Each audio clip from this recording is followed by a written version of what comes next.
Bonjour, bonsoir, chers compatriotes, dépendamment de l'heure à laquelle vous allez pouvoir suivre cette vidéo. Lelo toyena sujet moko ezali soutien na vaillant combattant na biso ya FARDC.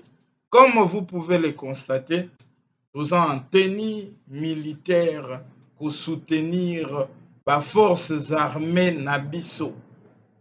Parce qu'il faut aussi la nana Rwanda, il faut écraser Rwanda. Mais avant nakota na vif ya sujet oyo, toyokaki ebele toyoki ebele bato bazokrie ebele bato ebele baparanoïaque misusu très hostile misusu mpe baocomprendre baenjeu politique mais animé tellement na baémotion na bango bazangi lucidité. Tshisekedi marionnette, Tshisekedi incapable, Tshisekedi abengi Kagame frère na ye, Tshisekedi abengi Kabila frère na ye, Tshisekedi trop passif, Tshisekedi le président le plus faible. On lui a traité de tout le nom. Mais bandeko na nga nde naloba toujours, le temps est le meilleur allié de la vérité. Le temps est confondre ebele. Mais nakoyebisa bino bolanda, vous allez comprendre la vérité. Biso ba oyo toyebaki vérité, toyebaka vérité, toyebaka baenjeu politique.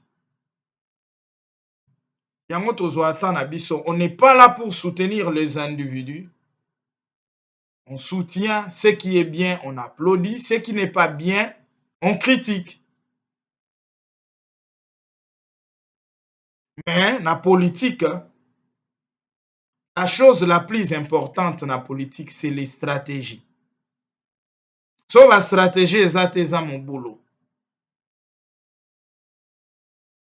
Yango ezobimisaka président na biso vainqueur parce que il est le président le plus stratège. On démontrer bino yango Tshisekedi arrive au pouvoir en 2018, officiellement en 2019. Tshisekedi est en position de faiblesse. Position de faiblesse comment? Parce que Kabila, ne voulant pas laisser le pouvoir, il s'est organisé de sorte que a contrôlé l'institution nyonso importante ya république. Institution importante yango nde moto esalaka ke accompagner président de la république na vision na ye, na accomplissement ya vision na ye, na mise en exécution ya vision na ye. Kabila ana contrôle ya Sénat, Kabila ana contrôle ya Assemblée nationale, Kabila ana contrôle ya la plupart ya ba-assemblée provinciale. Kabila aza na contrôle ya armée. Kabila ana contrôle ya cour constitutionnelle. Tshisekedi, sachant que Kabila a une position de force, Kabila ne veut pas laisser le pouvoir. Tshisekedi a usé de sa malignité, de ses stratégies. Stratégie à makasi ya Tshisekedi, il donne l'impression d'un président facilement manipulable. Abengi Kabila frère na ye. Bandeko na ngai agitation esalama, Tshisekedi mutu akopesa Kabila ba force. Non. Tshisekedi na position de faiblesse ayebi yango soki asali bras de fer na moment wana na Kabila. Il se verra tué. Il se verra assassiné. Pouvoir éphémère aoke musika te. Ba politicien ebele o ba na maîtrise à ba enjeu politique. Ayebi yango ke quand Tshisekedi avait pris le pouvoir, soka ozaki asala bras de fer na Kabila dès le début. Alingaki l'anéanti. Alingaki azala assassiné. Mais Tshisekedi, malin qu'il est, il a utilisé les stratégies.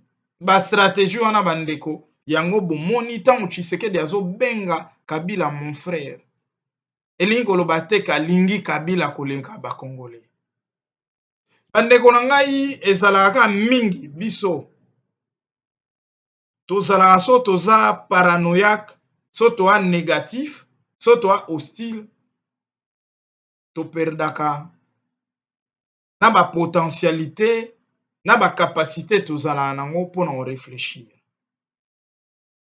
Même na vie oyo tomenaka na notre vie quotidienne, combien ya bato ozalaka na bango, combien ya bato totambolaka na bango, toliaka na bango, il t'appelle mon frère. Mais lobi la même personne oyoki kaka ye oyo abengaki yo mon frère a courir derrière ta femme. Boni toyokaka bato abengi yo mon frère, lobi oyoki ka yende moto akoboma yo soko opesi mokongo. Mais so ekomi mpona président de la République Tshisekedi abengi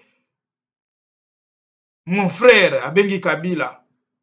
Bato agitation, babosani ke bato bali baya na bandako na bango babenga bango ba frère mais basala bango mabe.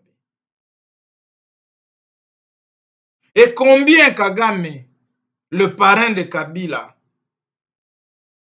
Tshisekedi sachant que il est en position de faiblesse, il faut ça l'assemblant. Il faut utiliser stratégie à sali semblant devant Kagame, mon frère. Pour nini Tshisekedi aosa bongo ayebi ke il va sillonner aux airs na likolo na avion a otambola akende na est. Ayebi te soka koti alakisi na Kagame ke aza ennemi na ye, asali bras de fer, Kagame akoko éliminer likolo. Et puis soki Tshisekedi agisaki de cette manière, bandeko ebele bana politique babanda kozela bakopousse misu bakopousse po agir bongo baboma ye. Après baya koexpliquer na bakongolais que c'était un amateur politique. Mais Tshisekedi malin qu'il est, stratège qu'il est, asali semblant et pas Kabila nan au départ. Mon frère, Kabila monieka non, il est faible. Na ba kolita Kabila, entourage à Kabila, ba moni pena que non Tshisekedi il est faible, to manipuler ye, to ana ba institution nyonso na contrôle na biso. Mais bandeko na ngai, bosa rétro. Bomona ba vidéo ya ba détracteur ya Tshisekedi na début ya mandat na ye. Bomona pena ba otalisa bino carte sur table, noir sur blanc. Que Tshisekedi ndenga za wana ana niembe sa kobima te. Ana niembe sa kobima te, c'est-à-dire ba institution nyonso yo eza na contrôle ya Kabila, bamoni yango ke Tshisekedi loba sa na magie miracle po abima. Bayebaki yango yalaki impossible. Surtout na régime semi-présidentiel oyo toa nango.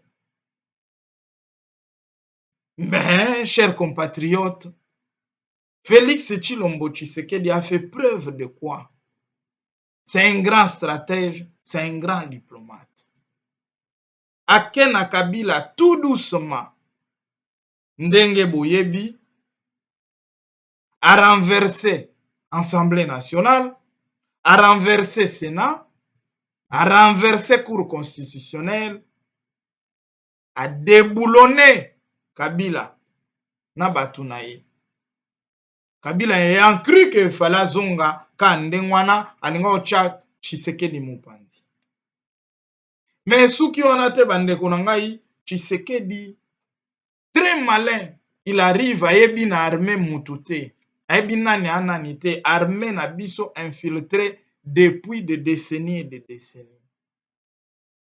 Président akomi s'il commence tout de suite à prendre des décisions contre ba officier rwandais oyo balaki na kati ya système akufi babomi ye baassassine ye abi non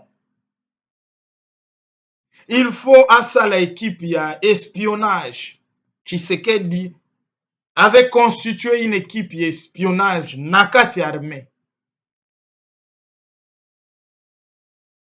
bamilitaire bazali baofficier oyo bazalaki Tshisekedi azwa confiance ya baofficier oyo ya bakongolais oyo azalaki na bango na confiance bango bakomaki baespion na kati ya armée mpo bayeba nani aza nani baidentifie baya kopesa rapport na mokonzi. Vous avez vu, vous avez remarqué ntango Tshisekedi azwaki décision ya kotia général Numbi na mopanzi bomonaki résistance eyalaki général Numbi arésista eke akolongwa te bandeko na nga na moment wana bapoliticien na baoyo bazangi vision baotinda Tshisekedi babi non il faut attaquer Kagame okoatake na armée nini armée ya général Numbi Pierre Numbi général Numbi oyo aza loyal na Kabila yo okokende na guerre na armée oyo eza ya barwandais tala place bazolinga batinda Tshisekedi mais président sachant que bato oyo baa na position de force na position de faiblesse il faut commencer par identifier baofficier na armée bandeko na ngai na kati ya armée na biso barwandais Kabila atondisaki barwandais na kati ya armée na bainjonction banda ozwa epai ya Kagame barwandais na armée na biso baalaki ebele mais mpo olongola bango il faut ozala stratège yango bomonaki moke ntango président Félix Tshilombo Tshisekedi akozwa espace atindi baofficier misusu na retraite baofficier wana équipe ya espionnage déjà edenonsaki mwa baofficier oyo bakende bomona ye bakende na retraite na misusu ya bakongolais bafidèle na Kabila mais le président a continué na ndenge mpe ya diplomatie ndenge toyebi makambo ya politique ndenge eyalaka ndenge mpe makambo ya politike ezali ntina mokolo ya lelo soki bolandi histoire politique bocomprendre ntango guerre esalamaki na Allemagne guerre ya Hitler 48 47 48 guerre wana ekomaki guerre mondiale bato bakufa ebele yango esalaki ke basangisa bapays mpo baluka voie ya sortie mpo na kogarde paix na kati ya monde yango bakreaki ONU ntina ONU eyalaki mpona la première des choses soki pays eza na conflit na pays mosusu il faut koexploiter la voie ya diplomatie exploiter la voie ya diplomatie elingi koloba dialoguer bosolola botrouver compromis parce que guerre basor ya guerre ezalaka kaka mobulu yango bomoni président Félix Tshilombo Tshisekedi atalaki amoni ke bana ya Congo ya Est basouffrir trop bakufi ebele aosengage na guerre te mpo ekobikisa mpe bakongolais te baza bibende te ekobikisa mpe barwandais te mais oyo eyalaki ya motuya eyali ke bakongolais basi bakufi ebele nakota na guerre mbala moko na armée nini ntango baobi ebanda kokweya ekopona te immeuble songolo batongaki ekwei eloko boye ekwei président Tshisekedi na équipe ya espionnage na ye il fallait bayela ye oyo ezalaki caché na kati wana batalisi ye que il y a des civils aussi qui bénéficient na insécurité ya Est na guerre ya Est Et le président allait tout doucement, mais sûrement. Tant que il y avait des civils, oh, bah là, il peut na kati wana, bah, bénéficier de l'insécurité wana. Il a décidé à décréter état de siège. Bandeko na ngai état de siège, bato misu balobi, état de siège, et salinini. Lelo où nous en sommes, là où on en est aujourd'hui, ezali grâce à état de siège. État de siège nde moto eke ko démanteler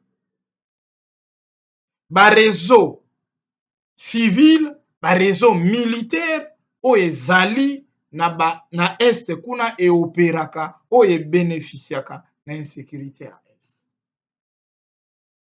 Mais makambo wana nyonso, chers compatriotes, ya makambo te olamuki na tongo osali yango, ya makambo qui demande beaucoup de concentration et beaucoup de stratégie. Président Félix n'a pas été bête que ça. Ngai na yo nde toa boye toa ba simple citoyen.